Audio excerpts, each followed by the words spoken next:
दोस्तों, मैंने आपसे बोला था देश में मुद्दे बहुत हैं, बताने के लिए बहुत कुछ है।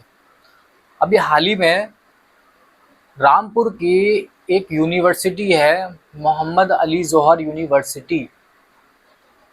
उसको उसके अंदर 40 भवन हैं।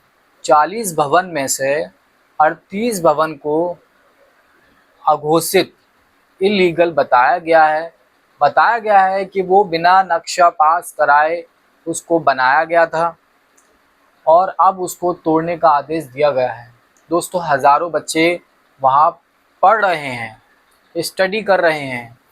उन बच्चों के बारे में सरकार, यूपी सरकार ज़रा भी नहीं सोच रही है।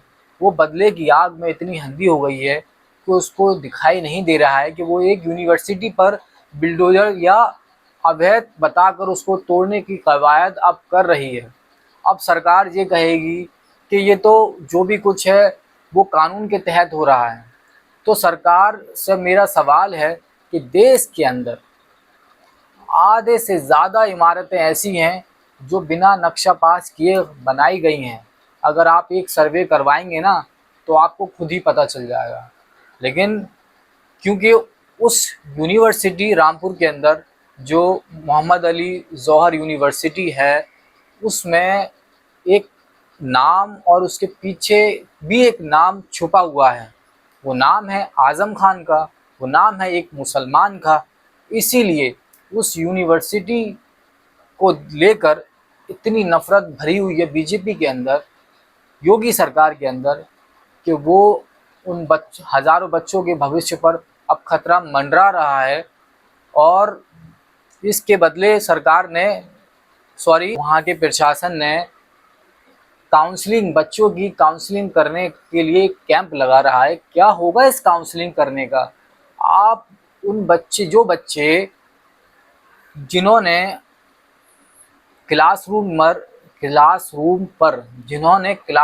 में उस कैंपस में अपनी यादों को जिया है, अपने दिन बिताए हैं, उनके सामने इमारत को गिराने की बात चल रही है। और जब वो गिराई जाएगी, उनके मन के अंदर किस तरीके की चीज़ें चलेंगी, उनके दिमाग में किस तरीके की चीज़ें चलेंगी।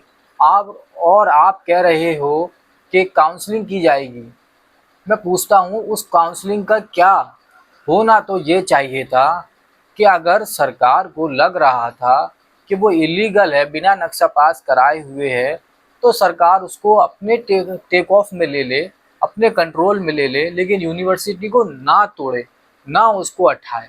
लेकिन सरकार ऐसा नहीं चाह रही है।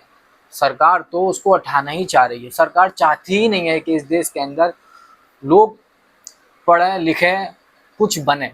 सरकार तो चाहती है कि लोग इस देश के अंदर अनपढ़ ही रहें। तभी तो पिछले कई सालों में इस देश के अंदर स्कूलों में भारी कमी आई है, वो भी सरकारी स्कूलों में, और प्राइवेट स्कूलों में इजाफा हुआ है। जबकि इस देश की जो एक पॉपुलेशन है, एक बड़ी तादाद है, वो गरीबी में जीती है। उनके लिए प्राइवेट स्कूलों में अपने बच्चों को पढ़ाना काफ़ी मुश्किल होता है। फिर भी वो कोशिश करते हैं कि मैं अपने बच्चों को पढ़ाऊँ। ऐसे में सरकार को चाहिए था कि आम जनता के लिए कम से कम कीमत पर एजुकेशन उपलब्ध कराए। लेकिन सरकार ऐसा क्यों करेगी? सरकार तो ऐसा कर ही नहीं सकती। क्यों नहीं कर सकती? सरकार इसलिए नहीं कर सकती कि सरकार को पता है कि अगर बच्चे पढ़ लिख गए तो वो हमसे सवाल करेंगे, हम अंधभक्त कैसे बनाएंगे? फिर वो अंधभक्त नहीं बन सकते। इसीलिए तो सरकार जो है स्कूलों को मर्ज करके उनकी तादाद को कम कर रही है।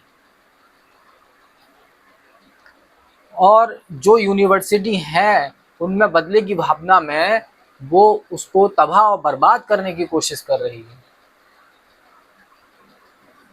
मैं तो कहूँगा कि 40 में से जो 38 भवन को अवैध बताया जा रहा है, तो वो 2 को भी क्यों छोड़ रही है? वो 2 को भी नेस्त नाबूद कर देना चाहिए। क्यों उन 2 को छोड़ा जा रहा है? आप पूरे कैंपस को ही ख़त्म कर दीजिए, वजूद ही ख़त्म कर दीजिए।